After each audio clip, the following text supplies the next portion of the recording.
I'm Cavin Elizabeth and welcome back to my channel. Today I'm going to be talking about a very different sort of topic than I would normally talk about, and that is reasons that I would turn away a couple asking to book me or inquiring with me.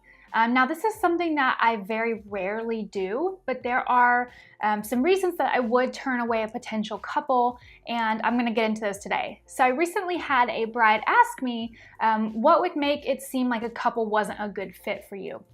So I'm going to sort of start off with the more mundane things and then go into the more of like clashing personalities or difficulties things. So the first reason that I would ever turn down a couple looking to hire me is if I knew or realized that they were actually looking for a different style. So I had a bride once tell me that she didn't really like the soft backgrounds, which is very characteristic of my work. So I don't know what she was looking at when she saw my portfolio, but she definitely was talking about some stylistic things that did not at all describe my work.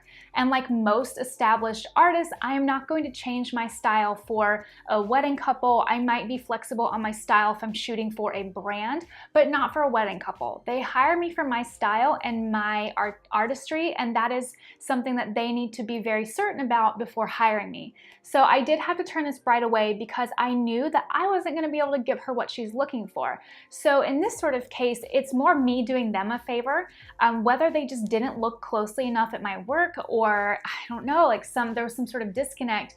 But I cannot let somebody like that book me because they're not going to be happy with the work that I provide. They need to go to somebody who has the style that they're actually looking for. And if I kind of have a sense of their style, like if they tell me they love really saturated photos, well, mine are very clean, but if they want really saturated, there's a different company in town I'm going to tell them to go to, because that's not me. I am not a super saturated. I'm also not super muted. So I'm sort of very clean and in between. But if I can tell somebody wants a different style, I'm gonna refer them out. I'm gonna say, hey, I don't think that I'm the best fit for you. Here's somebody else that I think is a way better match for your style. Now, another reason I would turn a couple down is if I am just simply too busy for that weekend. So I can do 2 weddings in a weekend. That's usually no problem for me, but I cannot do 3. That's just way too much on my body. It hurts too much. And that third couple is probably not gonna get 100% out of me. So it wouldn't be very fair to them. So this is sort of a thing where every photographer knows their limits, and I know what mine are, and I don't want to be doing 3 8-hour days in a row because that is a lot on the body. We're carrying very heavy equipment. It's long days. You have to be turned on all day to be able to talk to people and be happy and organize and direct. And as an introvert, especially after 2 days of weddings in a row, I am just dead. I don't want to talk to anybody. I just want to lay in bed, watch some Netflix. I certainly don't want to be doing another wedding. So that's one of those things where I will turn them away if I'm already way too busy, or obviously if I'm already booked on their date. Those are super simple things, so very easy to understand and a little bit less complex.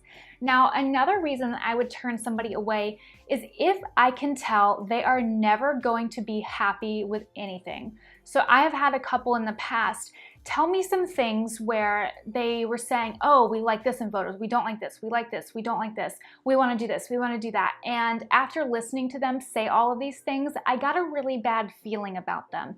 I had the idea that they were not going to be possible to please.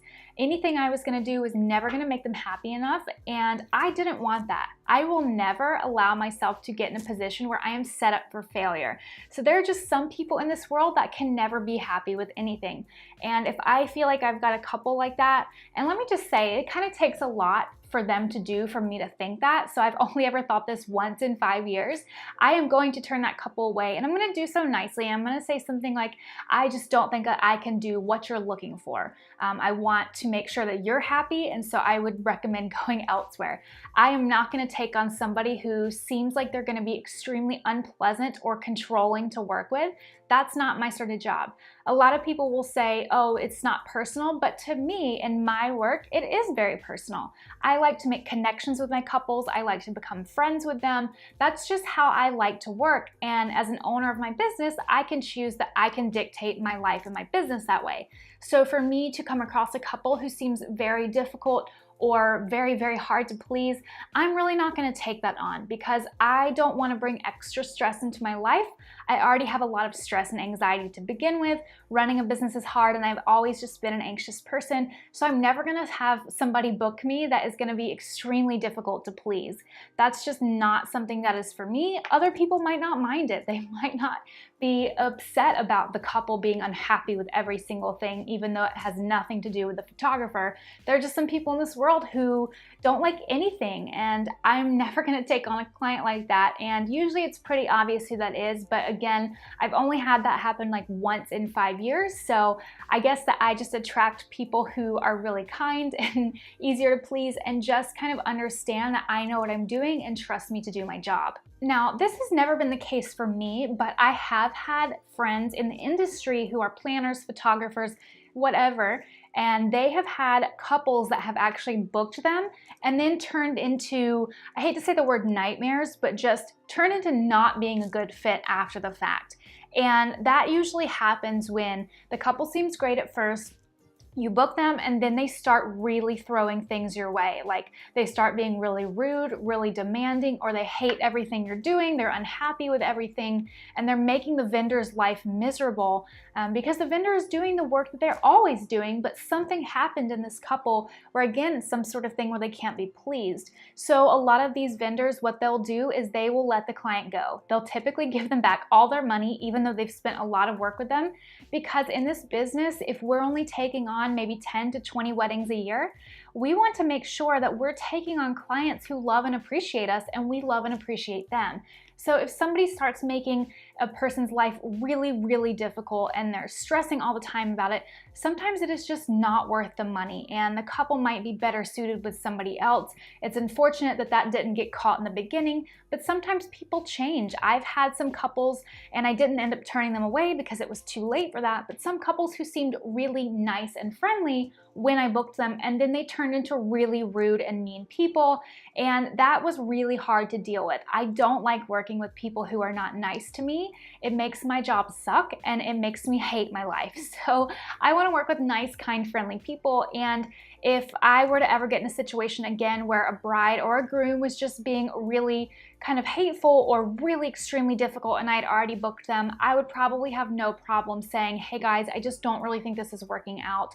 I'm going to give you all your money back, and then you guys can choose somebody else who is a better fit for you. So that's something I've never had to do, and I really hope I never have to do. But again, like, these are worst case scenarios. So if there's just a really horrible clash, you know it's going to make the wedding day unpleasant for both of you. Sometimes it is best to kind of step out. So if you have fears right now that you are going to turn into this person, I promise you, you're probably not. As long as you hire vendors that you trust, and then you don't try to micromanage them, which I'll do another video about later, but you know that they know what they're doing, and just let them do their jobs. That's not to say that you can't request or put in input, but let them do the job that you hired them for. Make sure that when you hired them in the first place that you loved every single thing about their work. You had not one single doubt.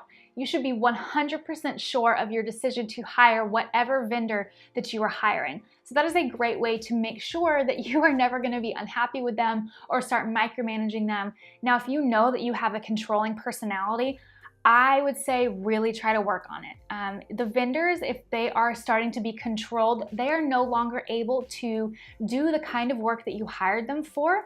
They're now doing work under constraints that don't let them be as creative and don't let them be as innovative. So you want that innovative and creative work. That's why you hired them. And if you start being too controlling, you're going to hamper that. So I would definitely say, if you're a controlling type of person, try to let the other person in your relationship take over, or just try to really work hard on seeing the positive in things and making sure that you can just say, okay, it's just one little thing, I can let that go. It's not a big deal. So don't sweat the small stuff. That's usually where people tend to get controlling, which is interesting. It's usually not the big picture stuff.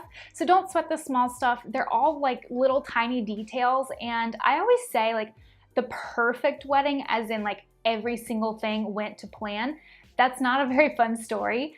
So if there's like one tiny thing that goes wrong at your wedding, like it's usually something fun to talk about or something of note. So don't sweat the small stuff. Again, trust your vendors, be nice to them, and I don't think that you will ever be turned away. So anyways, guys, I hope that this video was helpful in understanding a different side of the wedding business in general. If you guys did enjoy it, please be sure to leave a like and subscribe so you never miss a video. Bye!